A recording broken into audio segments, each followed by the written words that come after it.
अच्छा सर, एक सवाल यहाँ पर ये भी है कि एक्टिव और पैसिव फंड में जो होता है सिप के जरिए कौन से बेहतर स्थिति में देख सकते हैं, कहाँ पर बेहतर रिटर्न मिल सकता है, कहाँ पर बेहतर स्टेबिलिटी मिल सकती है? तो Harsh, a very very important question. देखिए, एक्टिव एंड पैसिव फंड्स की जब बात है, स्पेशली इंडियन इंडियन इकोनॉमी की जब हम बात कर रहे हैं, तो एक्टिव फंड्स जो होते हैं वहां फंड मैनेजर्स के पास एक मैंडेट होता है, एक प्रेशर होता है कि वो पैसिव फंड से बेटर रिटर्न जनरेट करके दे, let's say in a period of 2 years और 3 इयर्स, जहां उनको, जिसको हम अल्फा के तौर पे हम बोलते हैं। तो इन्वेस्टर्स जब एक्टिव फंड्स में इन्वेस्ट करते हैं जिसकी तासीर या कैरेक्टरिस्टिक्स 2 से 3% returns over and above the markets generate करने की होती है, बाय डिफॉल्ट है कि एक्टिव फंड्स के जो रिटर्न्स आएंगे over a period of time, let's say 5 to 7 years, वो पैसिव फंड से ज्यादा आएंगे। बट अगर हम यूएसएसी इकोनॉमी में बात करते हैं जहां पे एक्टिव एंड पैसिव फंड्स दोनों मोर और less same kind of return generate करने के देते हैं, तो इन दैट केस चाहे आप एक्टिव यूज करें या पैसिव यूज करें, आपके पास जो फंड का जो कॉर्पस जो जनरेट होगा वो मोर और लेस कांस्टेंट होगा, सेम ही होगा। जी। ठीक है सर। सर एक और चीज़ ये है कि बार बार हम सुनते हैं कि लंबी अवधि के लिए निवेश करें, लंबे लॉन्ग टर्म के लिए निवेश करेंगे तो आपके पास एक अच्छा कॉर्पस इकट्ठा होगा। सर लंबी अवधि का सिप पोर्टफोलियो डिजाइन कैसे करे कोई भी निवेशक?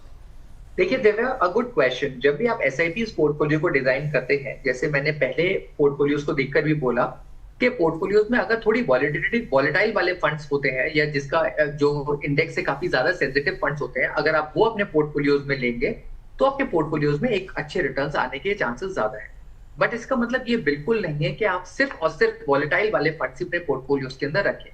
जब भी किसी भी पोर्टफोलियोज का जो बैकबोन होता है वो हर बार एक स्टेबल कैटेगरी ऑफ फंड्स के थ्रू ही होता है, चाहे वो फ्लेक्सी कैप्स हो या मल्टी कैप्स हो। मैं चाहूंगा इन्वेस्टर्स को 50 to 60% ऑफ द पोर्टफोलियोज उनका स्टेबिलिटी की तरफ फोकस्ड हो, और रेस्ट 30 to 40% जो पैसा है वो उनका थ्रू मिड एंड स्मॉल या थीमेटिक फंड्स, वो अपना investments for a longer duration of time वो अपना सोच सकते हैं इन्वेस्ट करने का। So in that case, 40-60%, almost 50 to 60% in the large and mid cap, flexi cap and multi cap oriented strategy, and the remaining 30 to 40% into the mid, small and thematic category of funds, जो वो over a period of time अपने funds के selection को भी change कर सकते हैं। Multiple funds अगर portfolios में ना रखें तो वो एक better suggestion होता है, so that वो अपने portfolios को वो review या analysis भी कर सकते हैं और उनको बार-बार consolidation की भी जरूरत नहीं होती है। ठीक है सर। एक इजाज खान का सवाल लेते हैं। इनका सवाल आया है सर, ये कह रहे हैं कि मुझे बेटी की पढ़ाई और शादी के लिए 20 साल के लिए निवेश करना है, किस तरह के फंड्स में मैं पैसा लगाऊं?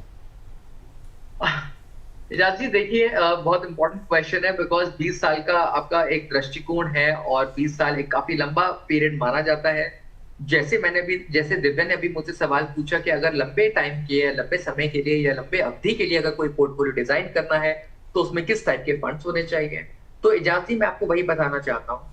आप अपने पोर्टफोलियो को डाइवर्सिफाई करके रखिए। पहली चीज, 50 to 60% portfolio flexi cap and multi cap के अंदर रखिए।